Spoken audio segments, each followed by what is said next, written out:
Hey Warriors, AC here, and today we will be talking about training types, okay, that any athlete should do. Whether you're a fighter, basketball player, doesn't matter. You will need to do these types of training to be successful in any discipline, okay? So, before we get into the different skills a warrior should possess and what trainings to do, okay, we will talk about the two intensities in any training. Alright guys, so the first intensity we will talk about is the low intensity, okay? So we're talking about 60 to 50%. So the advantage with that is that you can do it every day, okay? So let's say you jog around your neighborhood, around the block. That is something you can wake up in the morning, do it every day with no soreness with it, okay? That is true with, pull-ups, light weights when you lift. Okay, that is something you can do every day. That is very cool. You can be consistent. But the downside of that training is that it takes a while to get results. So for example, let's say that you run in order to lose fat. It will take a very long time when you jog to see results. Alright guys, so the next intensity will be the high intensity. So we're talking about 90% to 100%. The advantages of that is that you will train a shorter amount of time, but you will get the results faster. Okay, so let's say you do a high intensity interval training known as HIIT. Okay, by the way, guys, we have a HIIT workout on our channel. It's pretty good. You should check it out. But yeah, you do a HIIT workout. It will take about like 15 minutes, very short in time. And you will get results faster. So for example, once again, if you want to lose weight, this might be a better method to do, okay, than the jogging.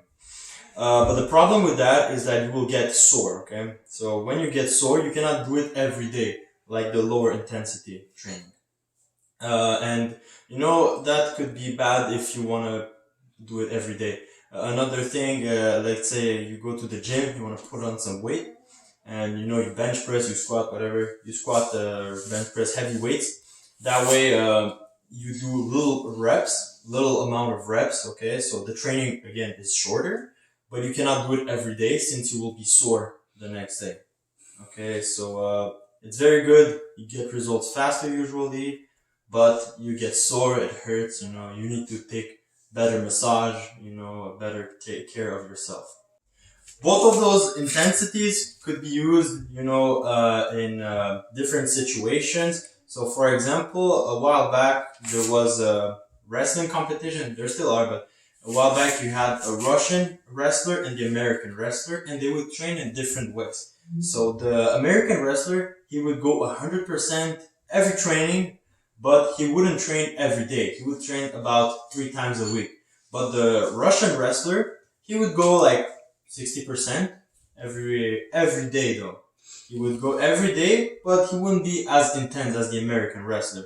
And in the end, in the competitions, the Russian wrestler won because in the end, he had more training hours than the American wrestler. Even though they didn't go, the Russians went less intense, about 60%, but they had more hours of training. So in the end, that's what made them win. But that's in wrestling. And if you look in another sport like heavy powerlifting, okay, you want to go intense every time because you want to get your the weight you can lift higher every time. So you go intense. You won't be able to do this every day, but the results would come much faster. So for a powerlifting example, high intensity might be better, but in wrestling or whatever other martial arts, low intensity could be good. But in any situation, you would use the both of them.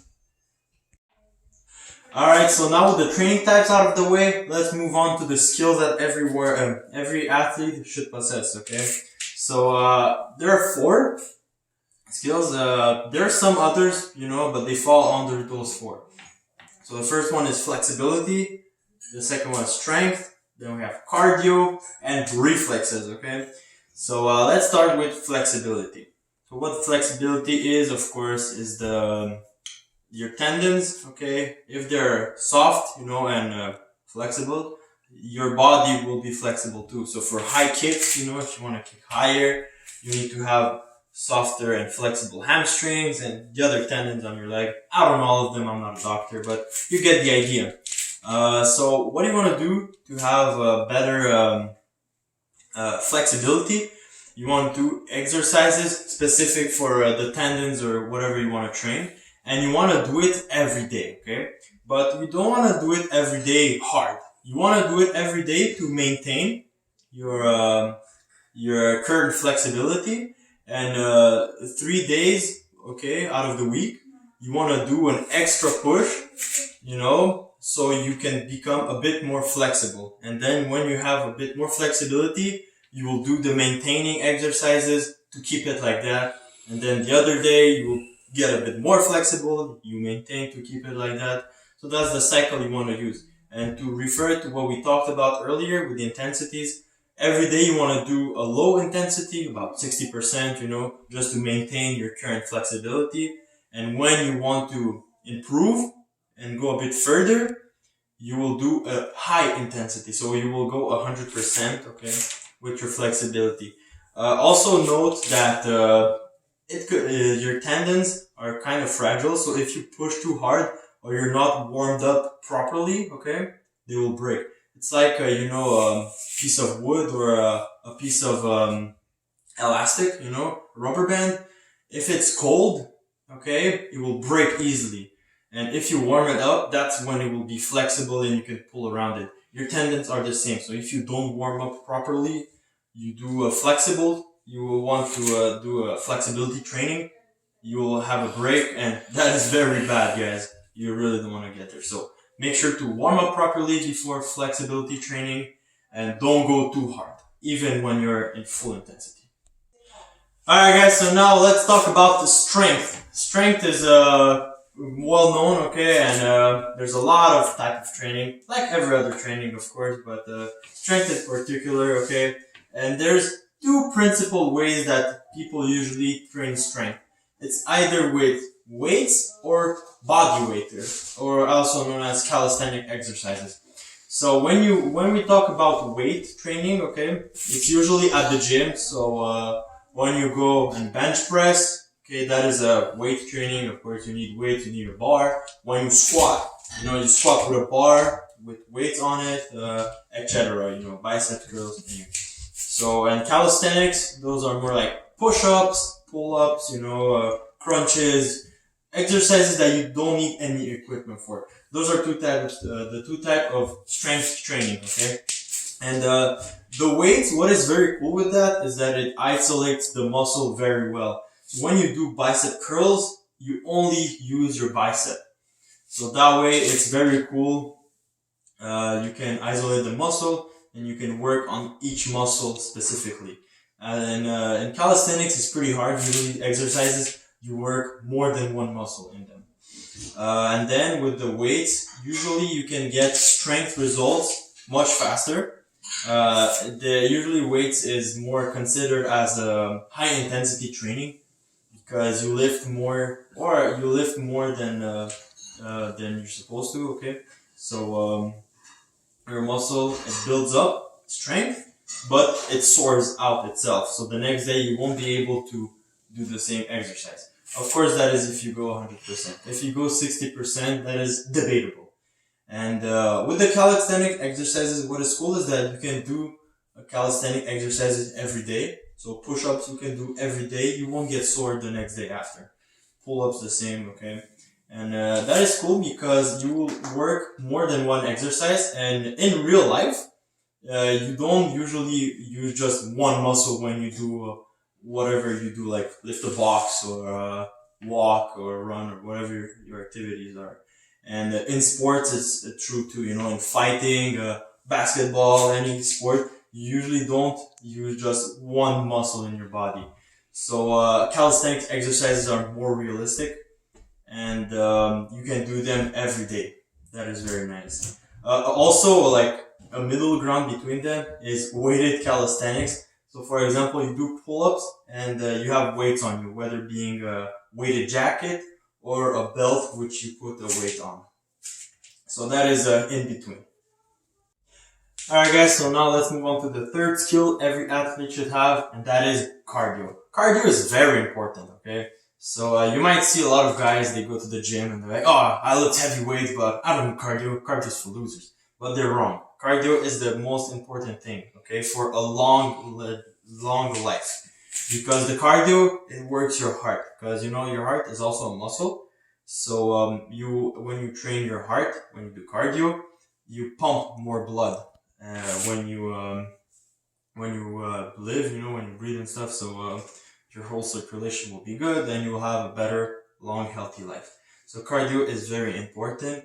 And once again, you have two types of cardio: the slower ones, you know, the 60% intensity, and the high ones, that is more the 100% intensity. So for the slow cardio, you would have, you know, jogging around, the treadmill, elliptic bike, you know, stuff that is pretty slow. And for the higher intensity, you would have sprints, high intensity, the HIIT workouts. You could skip rope, okay, and skip fast, you know, stuff like that. And again, the elliptic bike or the treadmill, you could go intense too on it. You just crank up the speed. So those are very cool trainings. You need to do them both, okay, for having good cardio, like faster energy and slower, you know, recuperation, and slower energy for the cardio. That is good. You need to do it. Alright guys, so the fourth skill every athlete should have is good reflexes, okay?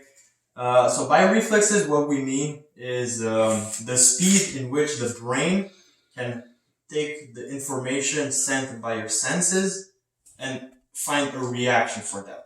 So let's give you an example, okay? So let's say that I throw a ball at you, okay? So what will happen? Your eyes will see the ball, okay? So your sense of sight, the eyes will send a signal to your brain, and the brain will find a way to react, okay? And this time, okay, the shorter it is, the better it is, okay? So someone that the time is short, okay? Someone that thinks faster and reacts faster has good reflexes. And someone who, you know, takes more time, reacts slower, has bad reflexes. So in this example, okay, I throw the ball at you. The person with good reflexes, he will see the ball, he will think, he will react, boom, he caught the ball, or boom, he dodged the ball in time. That's someone with good reflexes. Someone with bad reflexes, he will see the ball, maybe not very well, he won't really know how to deal with it, and boom, he takes the ball to the head, or, you know, on the stomach or whatever. He's not able to do anything about it. That is someone with bad reflexes. So of course, the reflexes are connected to your senses, so touch, smell, hearing, sight, and taste, okay? So if you don't have very good senses, for whatever reason, you have bad eyesight or whatever, it will be harder for you. But if you are okay with those, okay, there's ways to train. We made a video on that. Again, the description will be, the link will be in the description below. It's a very interesting video with full of exercises that you can do to increase your reflexes. Alright guys, so I hope you enjoyed this video. I hope it helped you out, okay? I think it's very important to train the right way and the right things. And like I said at the beginning, this can be applied for any sport that you're doing, whether it being basketball, soccer, fighting, anything. It's fundamentals for any athlete, okay? So till next time, AC out.